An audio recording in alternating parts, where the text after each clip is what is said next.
Happens when you take a rear-engine car, stretch it into a van, and expect it to compete with American workhorses like the Ford Econoline or Dodge A100. You get the Chevrolet Corvair Greenbrier, a van that dared to be different, but not always for the better. Produced from 1961 to 1965, this quirky van broke all the rules. It was air-cooled, rear-engined, and had a flat front floor, all things that made it unique, but also made it problematic. Let's take a ride through the story of the Corvair Greenbrier, a bold experiment from Chevrolet that couldn't escape its own flaws. The Greenbrier stood out in a sea of front-engine vans. Borrowing from the Corvair car platform, Chevrolet mounted an air-cooled flat-six engine in the rear, an extremely rare setup for American vans. This gave it a flat front floor with no engine box between the seats, and allowed for a lower cabin floor overall. On paper, it was genius. In practice, not so much. The engine, while compact, had trouble keeping cool and wasn't powerful enough for a fully loaded van. Accessing it for maintenance was a nightmare, crammed into the back with poor airflow, fan belts that slipped easily, and limited cooling in hot weather. While innovative, the Greenbrier's mechanical layout confused mechanics and frustrated owners, especially those expecting traditional American van toughness.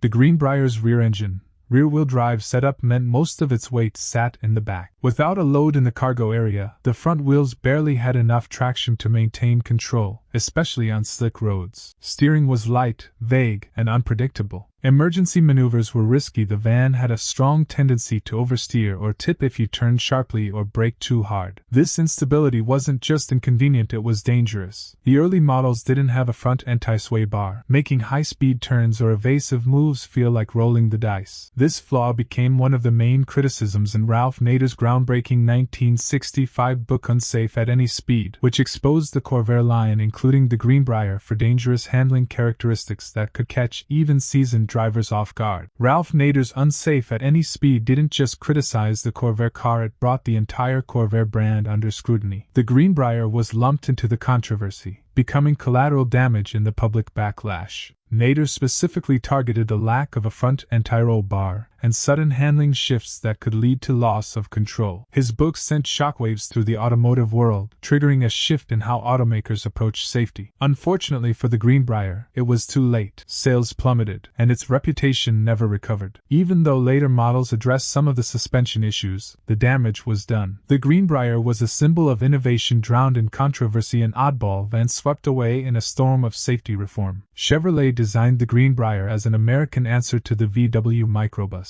It shared many traits: a rear engine, a flat floor, and an unorthodox vibe. But where the VW had years of refinement and a global following, the Greenbrier felt like an awkward imitation. Americans just weren't ready for a van that didn't fit the traditional mold. It didn't help that the van lacked reliability and was harder to service than its competitors. The VW had charm and proven engineering. The Greenbrier had confusing mechanics and a safety stigma. While it did offer great space efficiency and a clean front cabin, most buyers preferred the familiarity of the Ford Econoline or the utility of the Dodge A100. The Greenbrier's gamble on innovation simply didn't pay off. Today, the Greenbrier is rare not because it was a bestseller, but because so few survived. Those that remain are cherished by collectors who admire its one-of-a-kind engineering and unusual place in van history. It's often seen at car shows as a curiosity, the van that dared to be different. The air-cooled engine, the flat six hum, the unique profile, they all make it a standout in any lineup. But even enthusiasts admit it's not a daily driver. Between the heat issues, rear-end weight bias, and Ralph Nader's lasting shadow, the Greenbrier is more display piece than road warrior. It's a reminder of a time when carmakers took bold risks and sometimes paid the price. The Chevrolet Corvair Greenbrier was never just another van.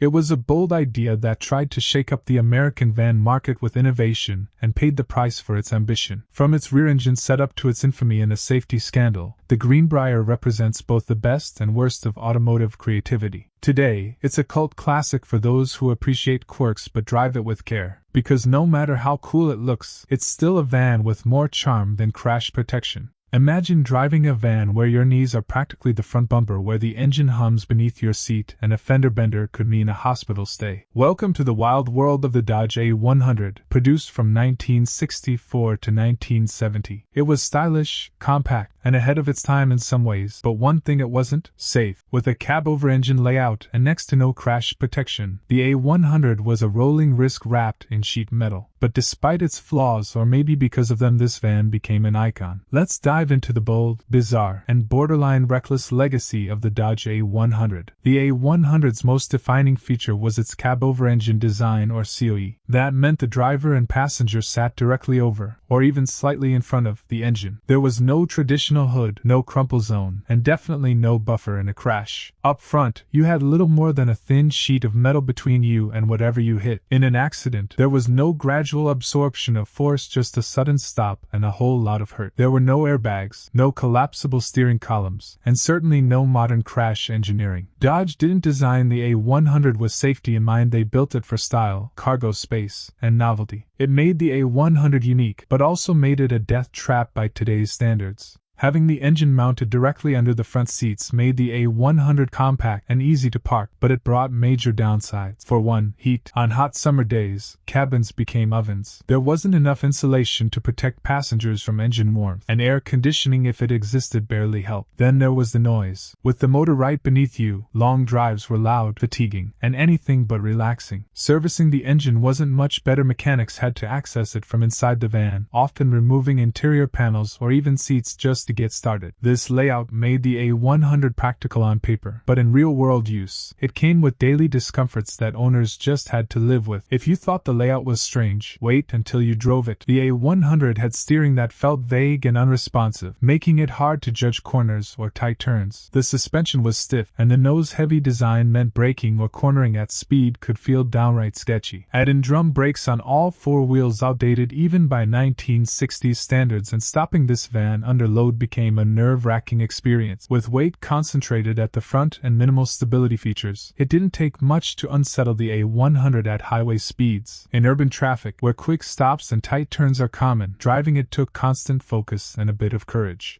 Despite its many flaws, the A100 found love, especially among van culture enthusiasts. Its boxy shape was perfect for custom paint jobs, murals, and even drag racing mods. The optional 273 V8 gave it respectable power, and its light frame made it surprisingly quick when properly tuned. TV shows and movies picked up on its charm. Fans will remember similar styles from that 70s show and the cartoon world of Scooby-Doo. The A100 was quirky, distinctive, and undeniably cool. It wasn't about comfort or safety, it was about personality. And in the custom van boom of the late 60s and 70s, the A100 was a blank canvas ready for wild expression. Today, the Dodge A100 is a cult classic. Collectors and enthusiasts love its retro vibe, flat front, and unapologetic weirdness. It's a time capsule from an era when car design wasn't shackled by safety regulations or common sense. But let's be clear, it's far from crash-worthy. If you rear-end something in an A100, you don't hit the dashboard, you become it. Modern safety standards have come a long way, and by comparison, the A100 feels prehistoric. Still, its uniqueness is why people adore it. It wasn't practical, but it was memorable. If you're lucky enough to find one today, drive it with respect and maybe don't take it on the freeway. The Dodge A100 was never built to protect, it was built to stand out. With its Cabover design, hot and noisy cabin, and questionable handling, it defied modern logic. But it captured the spirit of the 1960s, bold, experimental, and free from the rules we now take for granted. It wasn't safe, but it was unforgettable. And for many classic car lovers, that's more than enough. Imagine a vehicle so rugged it could haul hay bales one day, and a full family of 9 the next, yet stylish enough to make heads turn at a 1950s diner. That was the Chevrolet Suburban from 1955 to 1966. A true workhorse of rural America, it wasn't just a utility vehicle, it became a legend. But here's the catch: while it carried everything from kids to construction gear, safety? That was barely an afterthought. Today, we're diving into the story of a truck-based titan that bridged the gap between hard labor and highway cruising, the 1955 to 1966 Chevrolet Suburban. The 1955 to 1966 Suburban was born from Chevrolet's truck DNA. Built on the stout 3100 series and later the C/K chassis, it offered rear-wheel drive with either manual or optional automatic transmissions. At its heart were dependable power plants, the inline-six 235 and 250 engines, or small block V8s like the 283 and 327. 1957. These were motors known more for grit and glamour. But what truly made the Suburban unique was its dual personality. It came as a two-door wagon or a panel van, serving everyone from farmers to government fleets. It could seat over 9 people or haul a ton of cargo, literally. This versatility made it a go-to vehicle across rural America, where one truck had to do it all. You didn't just own a Suburban, you relied on it.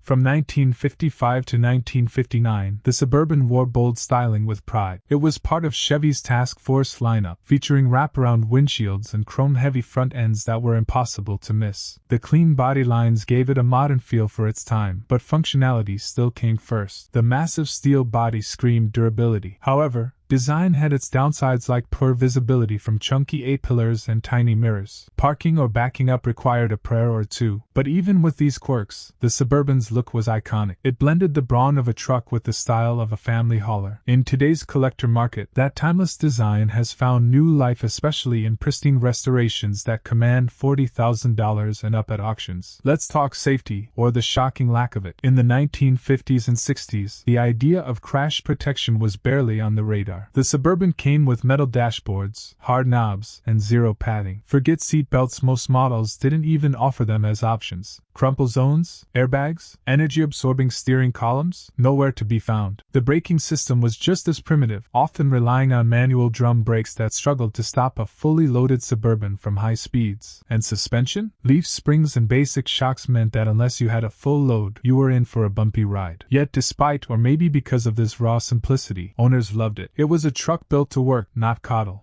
What made the Suburban so legendary was its unmatched versatility. It wasn't just a passenger vehicle or just a cargo hauler, it was both. Contractors used it to carry tools and workers. Ranchers stuffed the back with hay and hounds. And yes, families piled in for weekend getaways. The panel van version was a blank canvas for commercial use, while the windowed wagon was more family-friendly. Whether you needed to tow, haul, or travel, the Suburban stepped up. It didn't have fancy features or plush interiors, but it had what mattered: space, power, and reliability. It was a cornerstone of life in the heartland, trusted to go the distance on dirt roads and highways alike. Fast forward to today, and the 1955-1966 Suburban has gone from tool to treasure. Collectors prize these models, especially the 1955 to 1959 Task Force era, for their bold looks and historical significance. Restored examples with original engines and chrome trim fetch big dollars at classic car auctions. But it's more than just nostalgia. These Suburbans represent a time when vehicles were made to last, built with metal and muscle. While today's SUVs offer every safety and tech feature under the sun, they owe a debt to this early utility giant. It laid the groundwork for what the modern Suburban and the entire SUV class would become. What once hauled hay now hauls bids, and the legend lives on. The Chevrolet Suburban from 1955 to 1966 wasn't just a vehicle, it was a lifestyle. Rugged, reliable, and ready for anything, it helped shape how Americans traveled, worked, and lived. Sure, it lacked modern safety, but in exchange, it offered something rare: true dependability. And that's what made it legendary. Whether you remember riding in one or just admire it from afar, the Suburban's legacy is undeniable and still rolling strong.